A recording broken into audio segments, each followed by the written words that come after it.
Okay, hello everyone, Dani Zed here, and I welcome Māra from the same name band from Latvia, but Easy. actually located in Sachsen in Germany, as I'm right. Yes, at the moment I'm living in Markneukirchen. Magnerkirchen. It took me, I think, about a month to learn it, pronounce it like somehow. I'm still not sure if I pronounce it correctly, but it took a time, yeah. And also thank you for also taking a time in the evening in my, as I said, in the less time I have for doing stuff like that. And yeah, Thank you you for just inviting me. just finished your short European tour, and how was it? What was your result of it?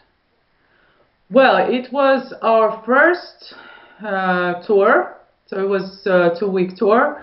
We were supporting a Russian metalcore band called Be Under Arms. Yeah, I know them. I got a discography.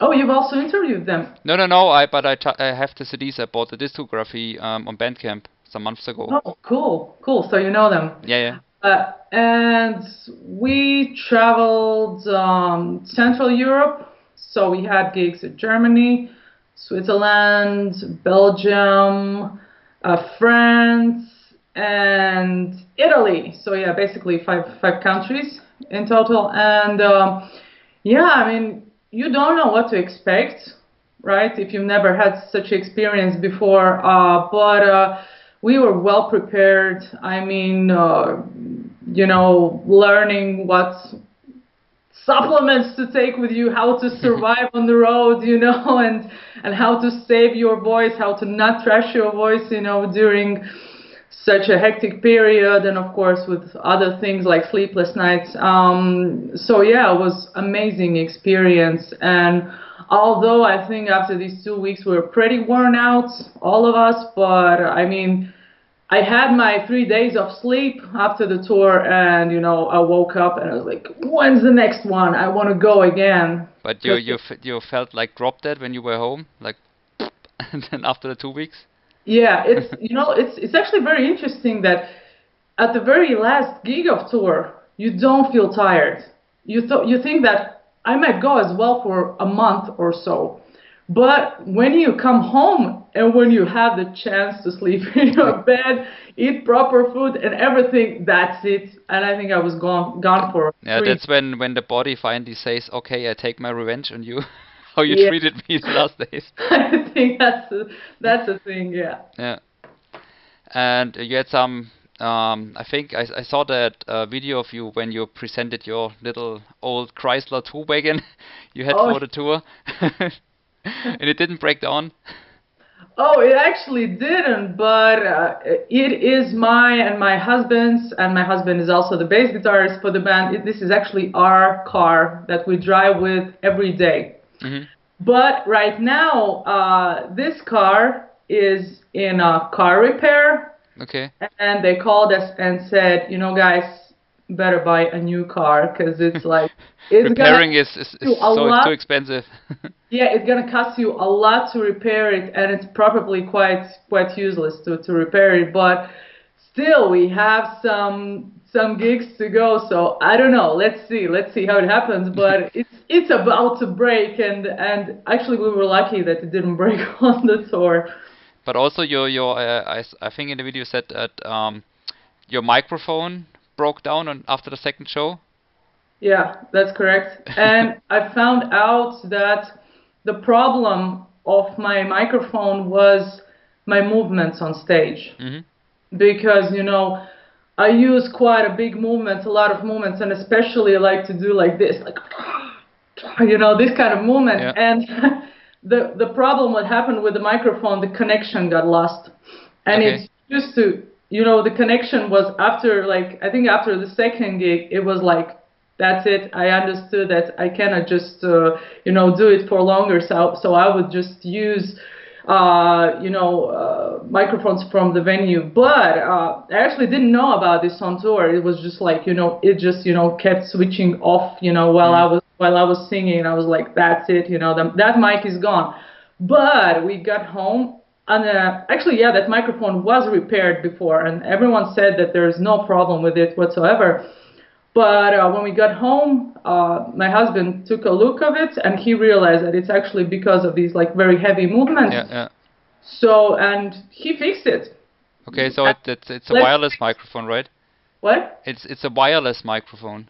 Yeah, it's wireless microphone. And what I learned from this is that, I mean, if you have, you know, this a bit crazy stage appearance, I don't know how to call it, like this, all the crazy stage movements, you have to like have quite resilient microphone. And maybe I'll write someday to Sennheiser and ask them, like, give me, you know, the hardest who can just handle, you know, what I'm doing on stage, because yeah, it's apparently quite important, because you know there are these awkward moments when you sing and you know, and after some time that's it's gone. So you know, it's strange. Use cables; they always work. Oh no, actually I cannot use cables, seriously, because I'm always wrapped in these cables, because I like to run around the stage a lot.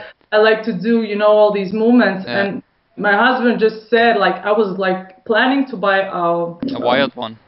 Yeah. So, and he said, you know, it's a bad idea. I said, why? I mean, you know, you never lose the connection and everything. He said, that's a bad idea. So the next gig, I actually had the microphone with wire, and I was just, you know, you're nearly so like strangling yourself with the microphone. Yeah, no, I mean, this of course is a fun moment. You can do a lot of with this, or just, you know, like whipping. But yeah, overall it limits your movements. And I love to have the freedom on stage. That's why I go for wireless systems. What are you do you also use for the monitoring, the in-ear monitoring? Did you use that? No, I actually have the system at home, but again, because of what I'm doing on stage, they just fall off all the time. Even I've had these headphones, when they say these are the real ones, they don't fall off, like don't fall out.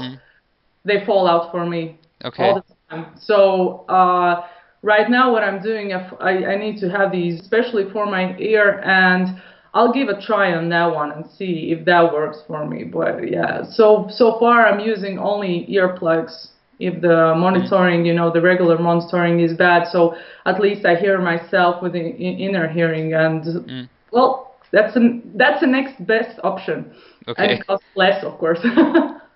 The thing is, when you played in the different venues and had to use the stage gear of the venue, were you satisfied what they had for you, or you had some problems with that? Actually, we were using quite a lot of things from the headlining band from Be Under Arms, and we're very, very grateful to them. So afterwards, they also shared their microphone with me and their wireless systems, and you know, at least I tried with one ear, although it was falling out. But you know, yeah, we were very grateful to use you know, their equipment. So so that's why it was all right. But most of the venues, they don't even have a backline. So yeah. So basically, Be Under Arms took the full backline with them. Traveling from Russia, and they rented a van, and oh my God, it's like that was quite a lot for them. So they had to bring the whole equipment stuff. Yeah. I think it can also be a problem, bring everything, you know, over the borders and stuff. I don't know if that can be a problem with customs. You know what? I am not sure about this. You know, there is some border control on the Switzerland. Yeah, it's not in the EU.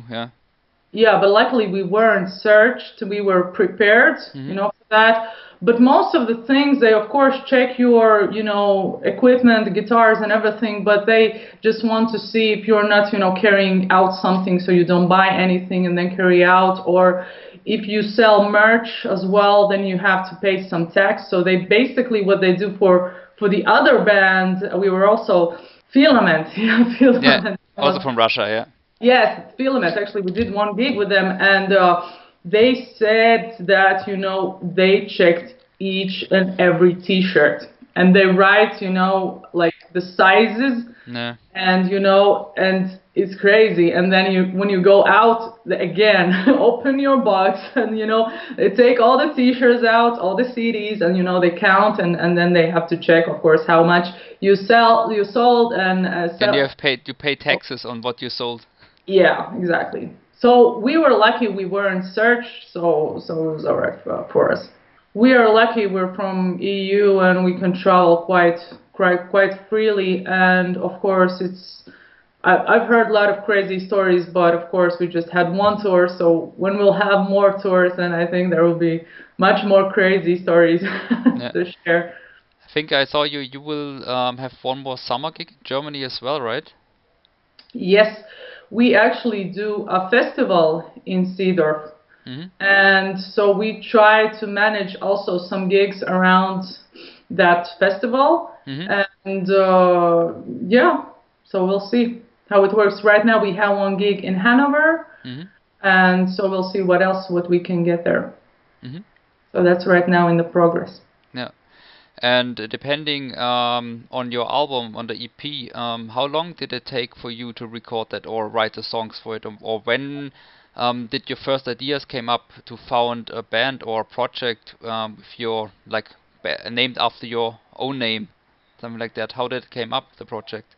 Well, the story is a bit crazy and strange. The project was actually, the very first things what started was in 2017, and it was summer. I didn't had a metal band. No, I had a metal band, just a studio project, but I was searching for a live metal band for 2 years. I couldn't find any.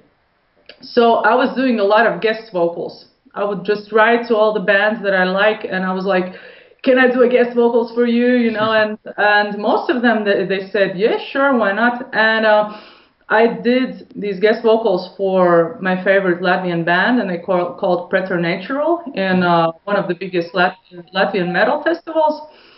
So, and I did a video, and I just posted it on my personal YouTube account. The guitarist, Dani Zed, he saw this video, and he thought, wow, it's like this girl has some potential, and I would like to write the songs for her. We started to write things, but he was, at that time, he was participating in Ukrainian X Factor, because he's also a pop singer.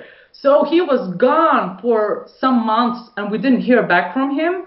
So we thought, you know, like usually some people just say, oh, let's do a project together, and then they just disappear.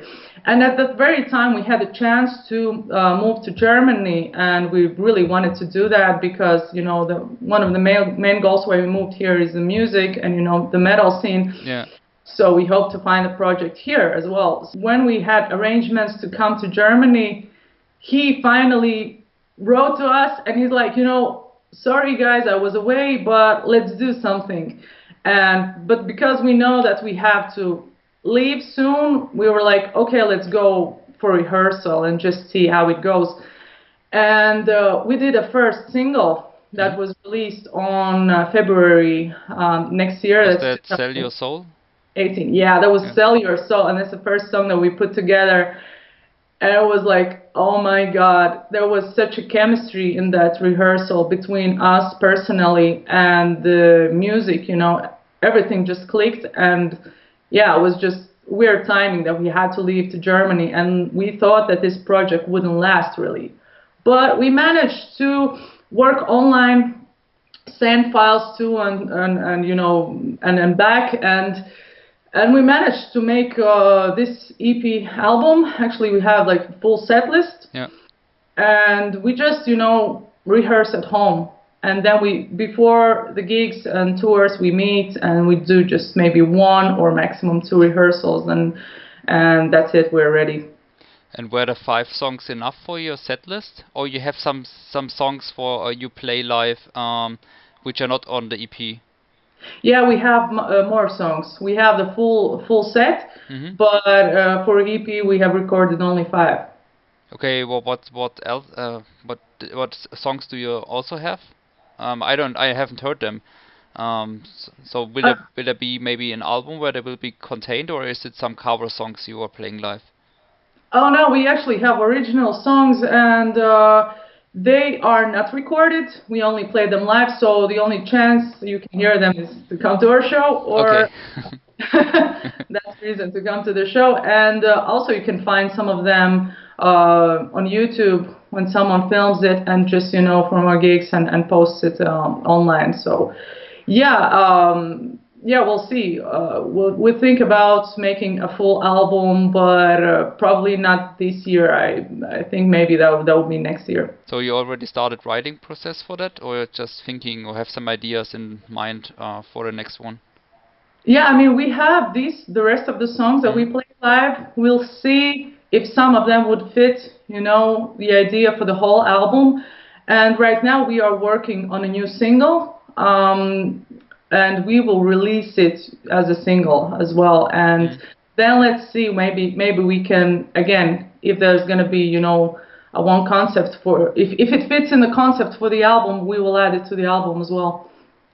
And the videos you did, the free videos, they were all self-organized, self-produced, or did it a friend of yours? First video we filmed, actually the first and third video is DIY, so it's Mm. actually filmed and edited by us, actually by our bassist Dmitry Lisenko, because he's also doing a lot of video things. Mm-hmm. And the second video, Label Me Insane, is actually filmed by one of our friends, and he's like a professional video maker. He's been doing that for many years.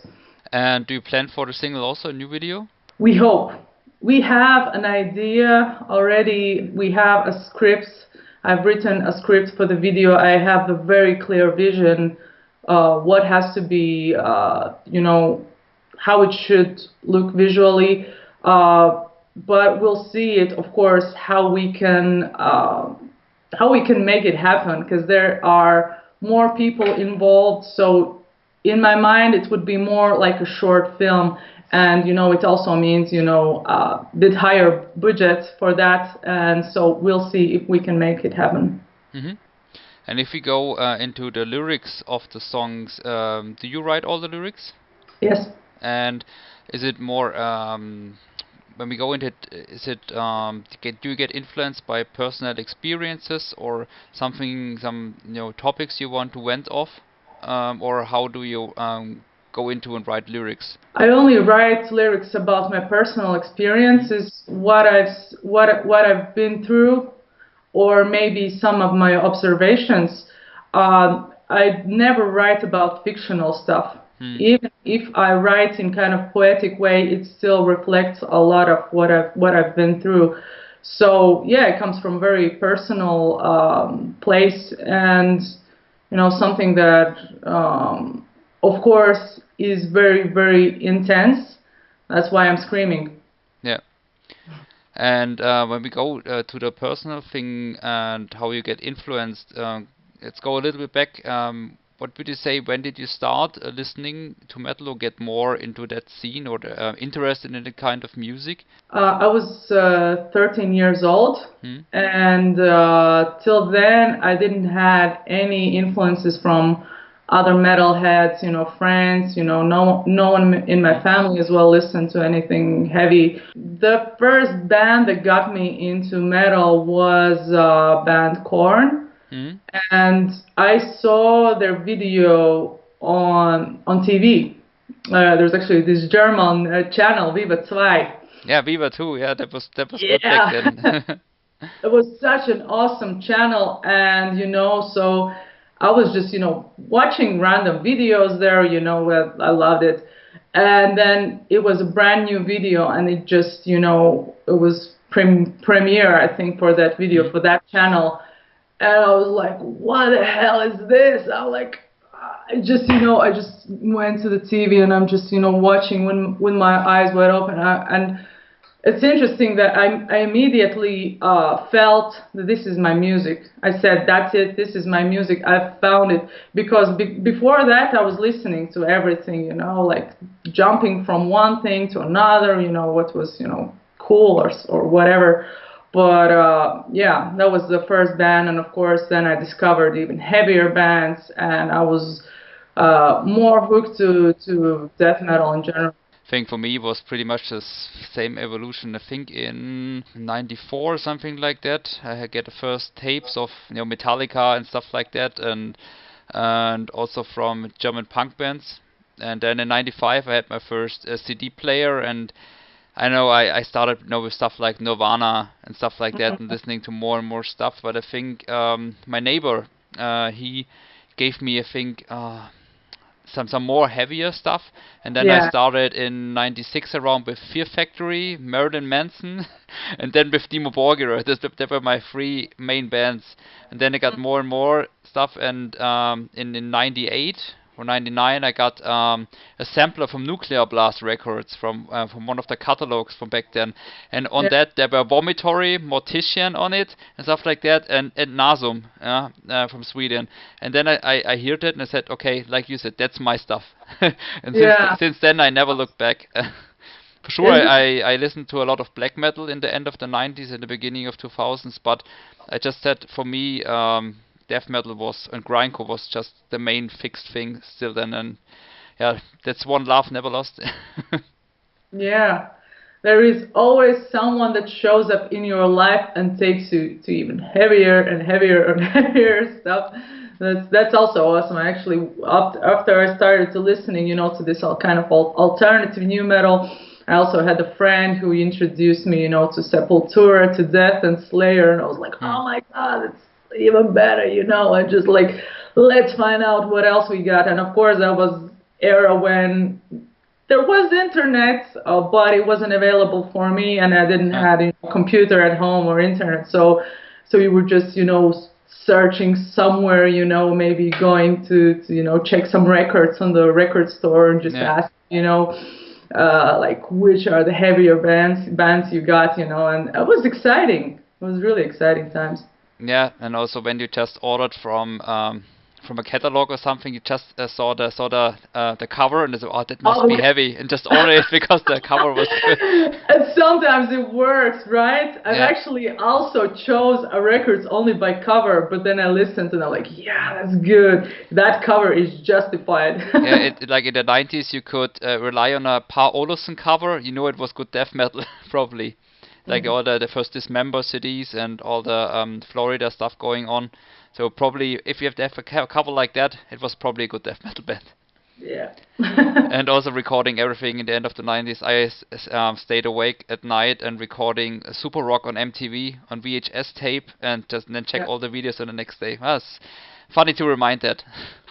Yeah, right. Yeah. And the times have changed, and now YouTube is available 24/7, and Yeah. just type in and here you go. But then you just had to, and I mean, I did the same. I love that corn video, and I was just sometimes I would sit during nights till 7 in the morning. I have to go to school the next day, but I'm sitting by my TV and I'm just waiting for that video Yeah. to show. I believe that for every period of your time, you have a soundtrack, Hmm. and it changes. I mean, at least for me, it changes.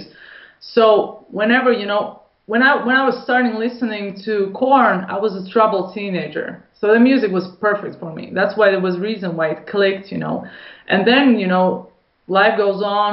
You change as a personality. You develop into personality, and for each period of that time, I've had different music. And Hmm. right now, when I hear some songs, I can jump back in the time, and I Hmm. remember exactly that period of time, exactly how I felt, how I saw the world, and yeah.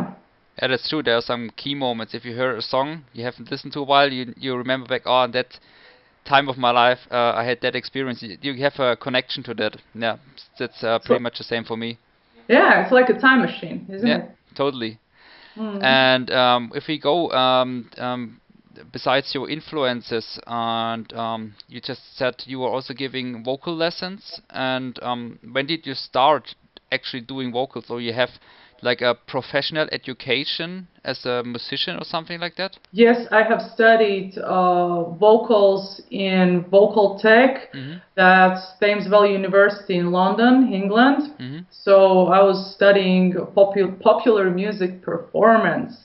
So yeah, that's my main education. And then I also have studied privately with many teachers. I've studied with a world famous Melissa Cross. The Zen of Screaming.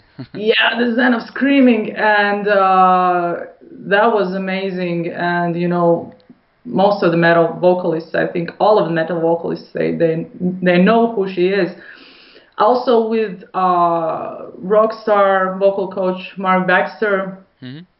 He is maybe not so well known, but he's worked with Aerosmith, Van Halen, and you know, huge rock bands. And also I've studied with a doctor, a phoniatrician. Okay. And that was also interesting. He is a death metal vocalist. He is a singer for a band, Hideo's Divinity from Italy. Really awesome band. Really cool technical death metal. I really dig the last album. Yeah. Oh yeah, and so he is also giving vocal lessons. He's giving masterclass vocal lessons, and he was my last vocal teacher, and he taught me a lot. That's so interesting. I'm like a vocal nerd. I so really want to know how the whole mechanism works. You know, how can I get the most of my voice? How can I, even if I just make this, you know, distorted sound that for some just seems like, you know, just a random yelling, I try to find colors into it. I try to find nuances into it, and really try to make it as various as possible. And it's so interesting. It's very interesting. It's the whole world, you know. I'm actually very interesting. When I listen to the music, I'm not analyzing it. Although that's my job as a vocal coach, you know, to analyze vocalists. But when I listen, I can turn this ability off. I know some teachers, they cannot, so whenever they go to concert, they listen to records, they're like, oh my God, you know, it's like, you know, this technique is bad or something, you know. But for me, I just listen to music in general. If music is good, then good. If not, you just enjoy it then. Yeah. I'm a regular listener, you know, when it comes to the music. So very often when people ask me about a particular vocalist and their technique, I'm like, I've heard it, but I don't remember. I have to go back. I have to listen to record, and then only I can, you know, comment about the vocals. Yeah, that's a good ability, because I know friends who are also, you know, musicians or guitar trainers and stuff like that. And yeah, like you said, if they listen to some music, they said, oh, I could play that better or something like that. Yeah. It's true. I mean, you know, you see in a lot of gigs, you know, a bass guitarist, you know, watching the bass guitarist, the drummer watching the drummer. And they're missing the point, you know. When I go to live show, I'm just, you know, I'm a regular person, you know, that knows nothing about music, kind of, you know. I just try to open my mind, and if the band speaks to me on, you know, emotional level, that's it, they got me. If they're like super technical or, you know, without, you know, any reason where they're actually doing this, then, you know, they're not going to win me. You cannot impress me with, you know, techniques, super, you know, wow, unbelievably technical things. You can only impress me if I really feel that, you know, if you scream that you have that pain, you have that frustration inside of you, then, because why else would you choose such an extreme form of self-expression? Isn't it true? Yeah, I think, I don't know who it was, but someone said if you go too technical, some of the bands are like overdo it a little bit. They said if you just go the whole song like this, they just, it's like jerking, you know? You just want to show how good you are or something like that, yeah. Technicality is nice, of course, but actually there are just only very few musicians who can manage to find a great balance between technicality and musicality. Is actually a very rare thing what I hear. And sometimes, you know, I listen to really cool technical bands, and I mean, I hear that they do very technical things, but it sounds like nothing. It sounds like, you know, guitar exercises, you know, for speed or something. It just, there is no underlying value. Also, every person listens to the music differently. Yeah, that's some people are more, you know, logical thinking, and they actually love this type of music. They love to hear technicality a lot. They love to see, you know, everything is correct and nice, you know, so, and they look at these, you know, emotional musicians and they're like, what is this? You know, they like everything neat and tidy and nice. These are one type of listeners. And then the other types of listeners are those who look for the emotion. Yeah. So they wouldn't care, you know, if they're technically correct or not. If they speak to your heart directly, you know, if they can influence you, and, you know, if you have shivers all over your body, then that's it. You know, they're going to like it. So I'm the emotional one. Yeah. Although, you know, I work on techniques and everything, I also always trying to find the balance. And really finding the balance is difficult. And it's taken me many, many years that, you know, I have techniques strong enough to really to hold that emotion. Sometimes I would cross barriers a little bit, but I'm always aware of what I'm doing. And what would you say are the vocalists which influence you the most? I have so many vocal influences from so many genres, subgenres, everything. I mean, again, during each period while I was still developing my vocals, and it's been 15 or 16 years just playing in bands. So I've traveled a lot. I've even listened, you know, to a lot of jazz things, you know, and I was even singing backing vocals for jazz funk bands. So I've had a lot of influences during that time from there, from my clean singing. The only person, actually, the only vocalist throughout this whole time that has stayed, and I still can say that it's my biggest influence, is Max Cavalera. He always delivers, yeah, that's true. Yeah, and a lot of people, if especially I'm as a vocal coach, if I'm saying, you know, that Max Cavalera for me is, you know, is the best vocalist, they look at me like, he's, you know, screaming on his throat, or, you know, I mean, he's not technical. His techniques are, you know, he has no technique, let's say that. He's just, you know, as he can do, he just goes for it. But what I love about him and what influenced me so much is his authenticity, and that, you know, he is metal. He doesn't have to act metal. He doesn't have to, you know, just to just look badass. He just is, and he goes and he destroys the stages. And, you know, I was lucky to see him in his one great period. It was first time when I saw him live. He was doing this metal all stars tour, and he was just, I think, playing on. He played the Roots album. Yes, that was the other time I heard him, but. I was there with the Roots one. I saw him many times with Soulfly, but never the original lineup. But that's a really good point that he's just doing it. I just listened last week to the Nail Bomb album from I think from '95, which is but the point is he doesn't need to do that real extreme vocals, because if you hear the song Territory from the Refuse and Resist album, you feel just the pain in his voice. Yeah. And that is also for me the trigger by him. Yeah. He, you know, I don't know how it developed for him, but, you know, what I felt for him, felt from him, and what influenced me so much was that I felt that, you know, he's doing it for the right reasons. He's doing it for music. He's doing it for metal. And, you know, and that's why it clicks. That explains why he is a legend.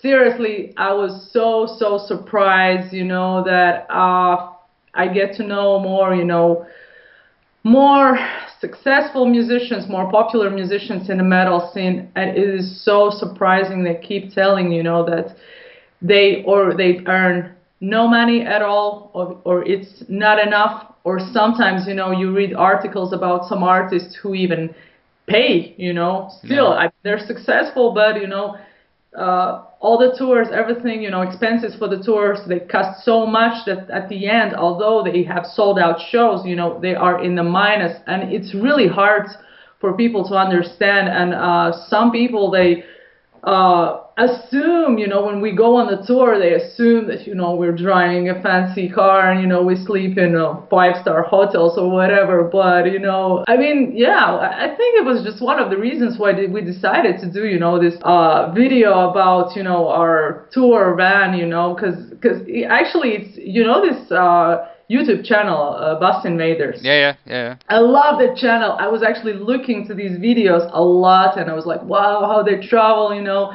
and what they have inside, you know, and usually they have these videos about, you know, we have this fridge full of this, and that's where we sleep, and you know, they always have these, you know, fancy nightliners for the most part. Of course, they have some also smaller bands, but you know, and I was just, you know, when we went on tour, I was like, I want to do a video like this, but you know, make it just, you know, a funny version, because that's why there was in this video. I just opened the trunk and like, oh, this is where our jacuzzi is, and it's like, where did it go? Yeah, maybe you've one of those pumped up jacuzzis, you know, you put air in.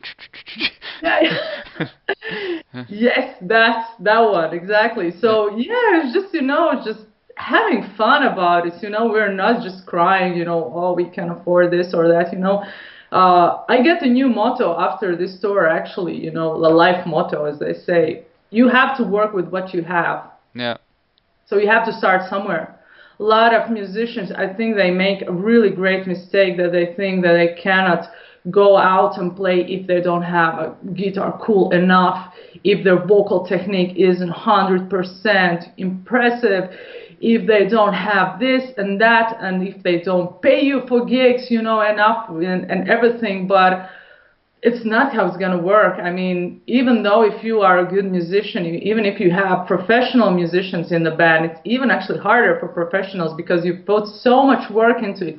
You've put your time, you know, you've put money, and, you know, quite a lot of money. And of course you want something in return, right? You have to start from the zero. That's it. And then you eventually just slowly build your way up. And that's my philosophy about it. And that's what I understand that I have to do. And it just, you know, it doesn't matter at this point, you know, how good I am as a singer. I just, you know, I just know that, you know, I have to work this way up. Musicians become more popular than, you know, everyone's like, oh my God, she is so amazing, she's so good, blah, blah, blah. And you're like, yeah, I do exactly the same thing. Yeah. Nothing changed, right? And, you know, when you're there, then everyone's like, no. Then when you step up, everyone's starting to notice. And, you know, when you are up there, and I mean, when the band is becoming huge, then, wow, that's the best singer in the world, you know? Yeah. And that's how it works. Comes with the fame, right? Yeah, I really love watching on YouTube videos of the first concerts of the bands who are now huge. So, you know, there are videos for Korn, for Slipknot, there are videos for System of a Down, for Rage Against the Machine. And I love, you know, seeing these. A few days ago, I watched first festival appearance of Slipknot. It was Ozfest, and they were playing quite relatively small stage, you know, it wasn't, you know, the main stage, and it was 99. They came, you know, on the stage, and, you know, it was interesting, you know, the footage was in the crowd, so you could see people's reactions, you know. No. And I was like, they wouldn't understand how to react to what they're doing, you know, so everyone's standing there, like, no mosh pitting, no going crazy. Yeah, it was a new style of music back then, yeah. That combination of style, yeah. Yeah, and I mean, you know, they did the same thing what they did a few years later, you know, when they became huge, and eventually they're now one of the biggest metal bands, you know, in the world. But it's so interesting. Yeah, you have the same band, you know, playing, and I wonder if these people would really think well, they're going to be the biggest band in the you know, in the history of metal, you know. So maybe some people have that vision, okay, I see you rising or something like that if they see a band. Also, the value for, you know, how we value musicians also changes. If they're, you know, more successful, then we think, oh yeah, they're awesome. Because, you know where it comes from. Why do we value more, you know, successful musicians more than, you know, some really great musicians who are still in underground and maybe, you know, they're just trying to find their way up? Is that there is this misconception in people's minds that all the successful musicians equals the best musicians. No, I don't see it that way. Also, not for me. Yeah. No. I mean, for the people who are general listeners who don't know. Yeah. I understand what you mean. Yeah. Yeah, who don't know much about music, and it's actually most part of the listeners. There's actually a smaller percentage, those who are involved in music, you know, who are musicians themselves, or or who knows so much about music as you do. So yeah, I mean, for them it's like, oh, it's popular, then it must be good. If it's not popular, then it must not be good. So we value, like some people just values through the musicians through the scale. I think the most people are just want to consume music like anything else, and they don't get too much into it. It's like my wife said when she was working in her last company, they had the radio on the whole day, like Big FM or something like that, and there were just 7 songs and randomly repeat all day, and she was like, please kill me after the day. Yeah, I know how it feels. Oh yeah. Yeah, and also what makes me pretty much angry of that, just being consuming and don't have the same value for music than they have for other stuff. People are like, okay, I can spend €5 for a fucking Starbucks coffee, which will last 10 minutes, but I don't give €5 for a digital album, which will stay forever, and you can listen to it as long until you die. That doesn't have the same value. A Starbucks coffee is more value than something people have put their heart and their hard work into it for hours, days, weeks, whatever. You know what I mean? I think that's a really dysfunction happening. That makes me really angry. Yeah, I know. Like, I don't even know what to say about this topic, because it is that it is, because a lot of people, they just think that you are as an artist are supposed to do this for yourself, for fun, and just to give it away for free, and for exposure, what else not. And some people just forget that you cannot pay the rent from your Facebook likes, you cannot pay the rent from applause, and stuff like that. I mean, it's so difficult for artists to juggle between, their art and work, all the time. One or the other will suffer anyway. So I've tried for a really, really long time. My last normal job was 2009, so it was 10 years ago. I know, it's weird, but after that, I really started to try to do my art, like put my art as a priority, and try to do it, as much as possible. So I was taking some, like, through this 10-year period of time, I've taken, some jobs only which I can fit together, with my music. And of course, these jobs aren't regular ones. Sometimes you have these jobs, sometimes you don't. So as a vocal coach, for example, right? Sometimes I have a lot of students. Sometimes, there are some periods, let's say summer, when it's good weather, a lot of people just, they don't want to come to lessons like anymore. So it's, you don't have, security, you don't have steady income and anything like that. And of course, earning money with music is a privilege, and it's a privilege only for those who are in top, for very, very top bands. And how much are they? I think 5% maybe, all the bands in the world, or even less, So going back to what we said, if you think that, you're in a metal just to earn money, it's just, or in music in general, you are there for the wrong reasons, because, there is no money there until you reach that point. But till you reach that point, it takes a hell lot of time, hell lot of effort, and you cannot actually do this while you are just, doing this full-time job, and you're doing it, evenings or weekends. I really don't see how it works. I really think that, I can only speak from my experience, of course, and my understanding is that there is no part-time, of music for me. It's just all or nothing. No. I think also the you can say the party is over for also smaller bands for earning and stuff. That's the negative side of the digitalization and downloading and stuff, because like back in 90s and beginning of 2000s, still you could have a lot of record sales.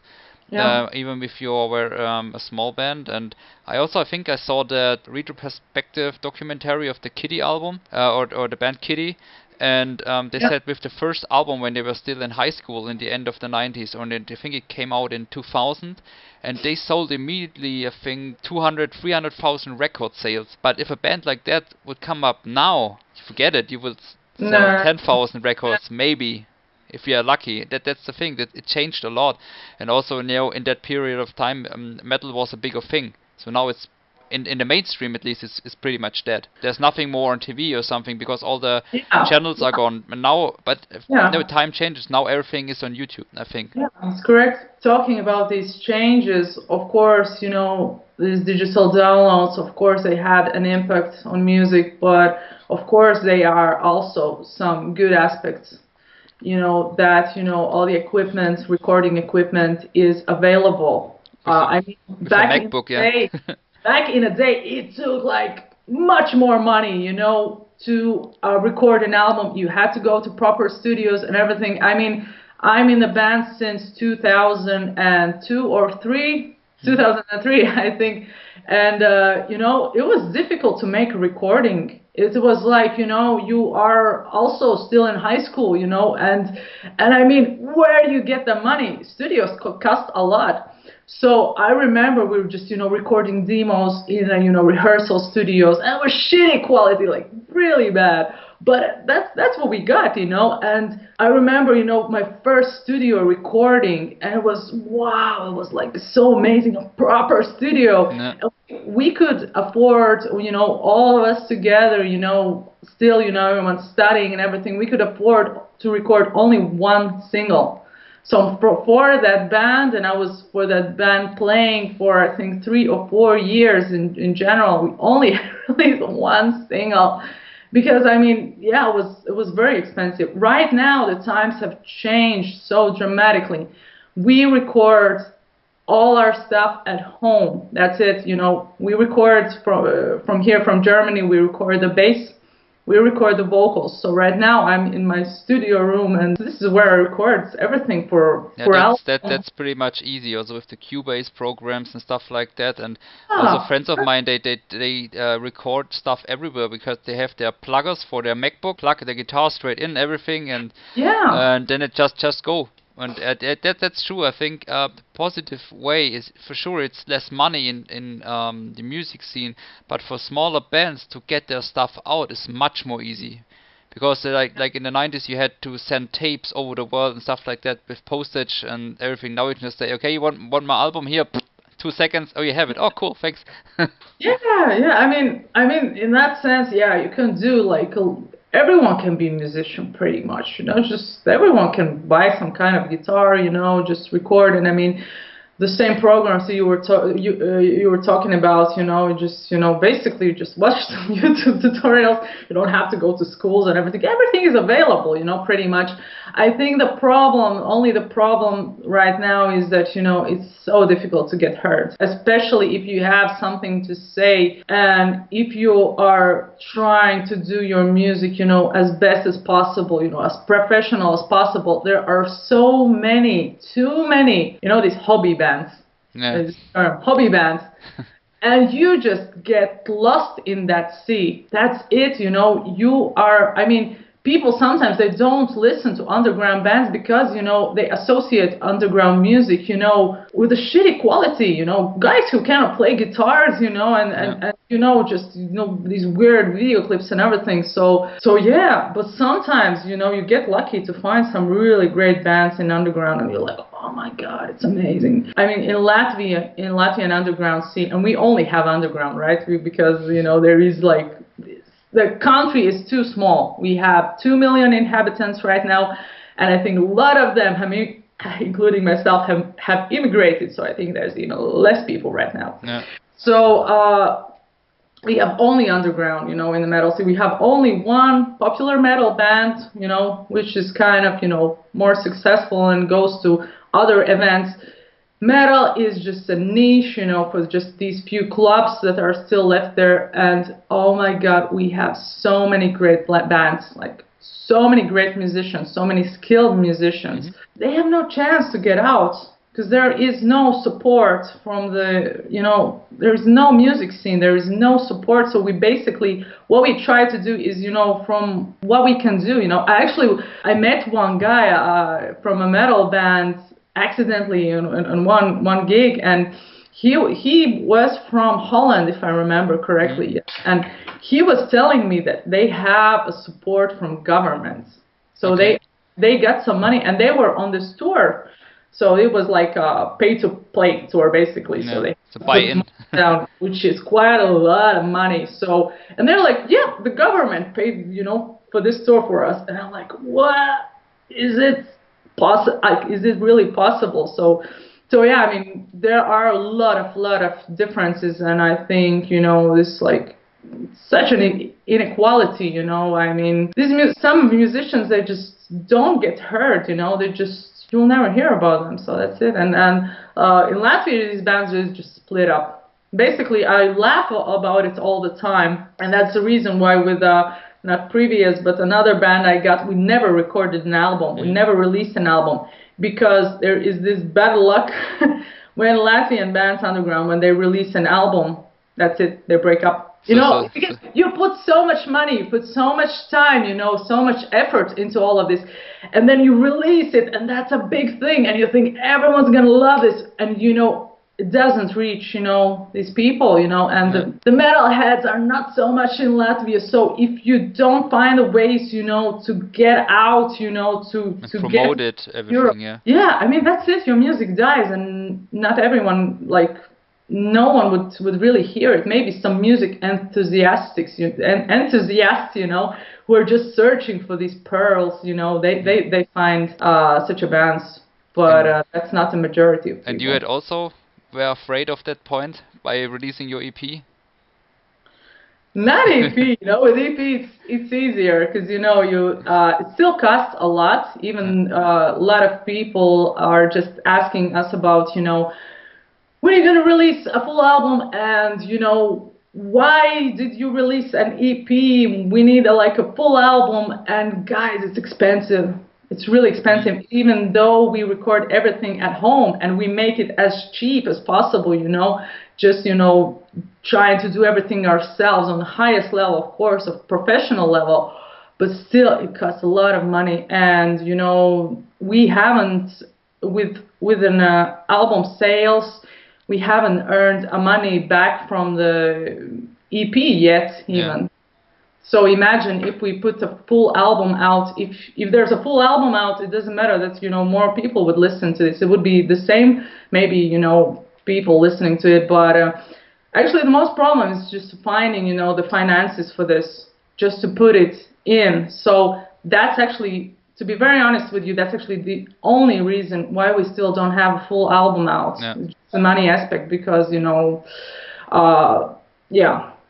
And it's just without the label and everything self-financed. I think it's just the struggle of many people get it in a proper studio, record it, and the mixing and everything. It costs a lot of money. Equipment costs a lot of money, and everything. Yeah. That's really hard. And also, if we go a little bit to a different topic, to your vocal lessons, how are you reachable for lessons? It's just by, I think you just opened also an official Facebook page for your trainings, right? Yes, I opened my Facebook page, so it's easier for me to get in contact, so people can see all my vocal work that I do.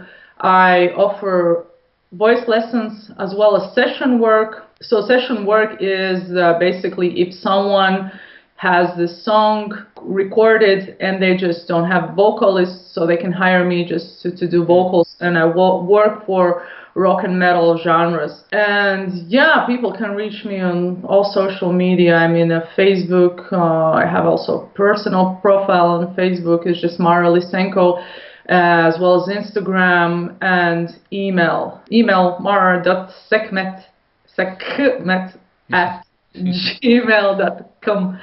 Right now I try to inform more people that I'm offering these Skype lessons, because someone might miss it, although I've posted about it before. Yeah. So that's the reason why I did this vocal page, because I do a lot of vocal works. I also do YouTube vocal covers, and that's also a thing what I can share. So yeah, I'm obsessed with all things vocal. The only technique that I don't plan to learn in this life is yodeling. I'm sorry. Yodeling, I've tried it. Actually, I've tried it, but it doesn't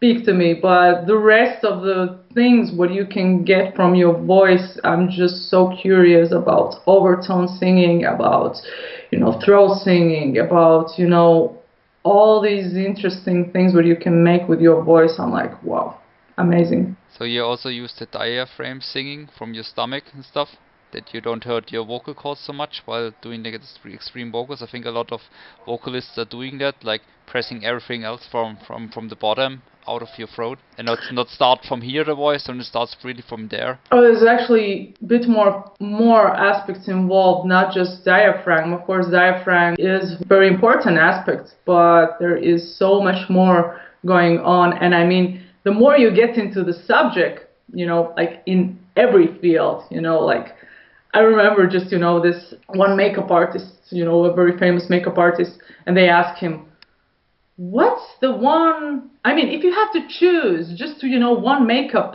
product, which one you can just take with you, which one would you choose? And he's like, there is no just, one product, you need a lot of them. So that's also the thing. Yeah, I mean, a lot of people hear about the diaphragm support, but there is so much more involved because, although you try not to hurt your voice, your larynx, your real vocal fold, but I mean, this part is involved as well. We cannot just ignore it, Yeah. What's happening here, because this is where the sound comes out. Yeah. Sound doesn't come from here. I mean, some people have told me, like, sound comes from diaphragm. I'm like, no, this is where the sound is happening. So we have to take care of here, like what's going on here, as well as of the resonance spaces, like here in our mouth, how we shape forms and everything, where's the best resonance spaces. I can speak about this for hours. I don't know. If someone is like so wants to learn so much detail about this, but seriously, my husband just laughs about me. He's like, you can start to speak with vocals with anyone, even people who have no idea what's going on. So they're just like, oh wow, I'm amazed how you made these techniques, and I just start to tell them, and they just look at me confused, like, okay.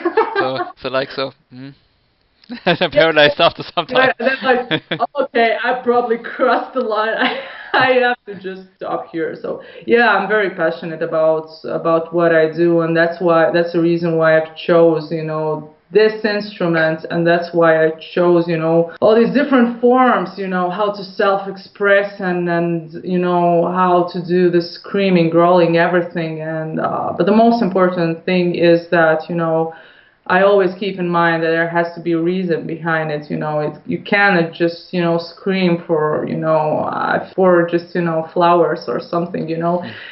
Something that doesn't it's not justified, right? So there has to be a reason, and that's how you can tell if the singer in a metal scene, if he or she is for the real reasons. You think that, like I said, for you, emotions within the music is your biggest driver for doing it, or how to express yourself with your vocals? Yeah, definitely. Actually, the only reason why I've developed the technique, and I emphasize this to all other students, emotional students, what I have is to actually just hold that emotion, to just keep it in control. Because, you have this fire, in your hands, and it can burn your house, or it can give you warmth, So it's basically how you use that energy. And if you're just emotional vocalist, it's just a matter of time. You will get hurt, especially for extreme vocals. It'll happen pretty soon, because you'll be like, oh my God, just like, it goes out of control. So I like how Melissa Cross said it. It's just basically screaming is controlled chaos. Mm-hmm. So what technique has helped me is just to express my emotions fully, but in a safe and non-violent way, for my body, for my instrument, But because I mean, even if you're a very passionate guitar, you wouldn't just trash guitar every now and then, especially if that's the only guitar you have, And I mean for vocalists, I think vocalists sometimes I don't know, some vocalists who are more, ignorant about their instrument, they don't really realize they're carrying their instrument with them all the time, like every time. So it's not like, I just put the guitar aside, I get drunk, I just yell and blah, blah, blah, and next day, I'm ill, and then I can still play guitar. Well, it sounds But with your voice, it's not like that, yeah, for sure. Jeez, it's like crazy. I'm just, so frustrated about all these times. Like, you are ill, and your throat hurts. You still can play, and for me, it's like a big issue. So yeah, you have to take care of your instrument. Of course, you cannot just, trash it and expect it, to do to make some great noise, to make some great sounds out of it. And there's just a lot of things involved, with making the most out of your voice. I think I also had that experience when I tried singing, and I sent you one of that songs I recorded 6-7 years ago with the Brody cover and stuff like that. When I was like you did some gutturals there. Yeah. Nice. And when I was working on that, or the years before, I had also a band back in 2002, but we just rehearsed sometimes and demo tapes and stuff like that. And doing that extreme kind of vocals, I also had a problem that sometimes after rehearsal or just practicing that, the throat was really sore and was pretty much voiceless on the next day, and you need to keep everything in shape with your instrument like that, and so work on your technique, because if you do it wrongly, you will really hurt yourself, and it also can be permanently problems. I think that it really ruin your voice like that way. Of course, there can be many problems. One of them are just vocal nodules, which you have to operate. You just have this microsurgery, and they're taken out, and and you don't want to get to that level, really. If guitar string breaks, it just takes another guitar. But unfortunately, it's not about voice. If there is a damage in your voice, it's serious. It takes a lot of time to recover. It takes a lot of money to recover, and it's very frustrating. So yeah, I think, well, again, it's my opinion, but that the singers have to have the knowledge, about their voice. It takes some anatomical knowledge, of course. You have to learn anatomy to really understand what's going on but you don't have to go to the university to study it. You just have to have like basic understanding where your vocal folds are, where your false vocal folds are, and basically how all these structures, how they work and how they interact with each other. And it helps a lot, because I tell it to my students as well, some basic understandings about vocals. And sometimes it clicks for them. They're like, oh, the vocal folds are supposed to stretch on high notes. Okay, wow, okay, they cannot control it directly, but that understanding of stretching, not pushing up, sometimes it just makes a difference quite instantly. And it's amazing, So I try to give my students, also a lot of theory, not too much, of course, but, I try to explain how these things, how all these things inside work, in quite simple terms. Okay, now we are at the end, pretty much of our interview, and like always in my interviews or podcasts, the last words are on you. You want to say something to the crowd? Crowd, I hope you're listening. I hope you made it till the very end. Please support underground musicians. It is so bloody important to us. If 2 people doesn't come to Slayer concert, maybe Slayer can survive, but every person counts in our shows. Every person counts who supports us by buying our album. And that's the only reason how we can, survive, how we can continue doing our music. And it is so important. Every person counts. If you think that I'm so lazy today, I won't go to the gig, I will go next time when you come to my city, guys, maybe that next time won't happen because not a lot of people came, and, there is not another opportunity for us. So please, if you like what we do, if you support our music, please come to concerts and support us by buying our album. Thank you so much. That's how we can keep creating our music. I can just say the same. Support music. Thank you for your time. Thank you so much, Dani, for your time. I appreciate it a lot. Yeah, good night.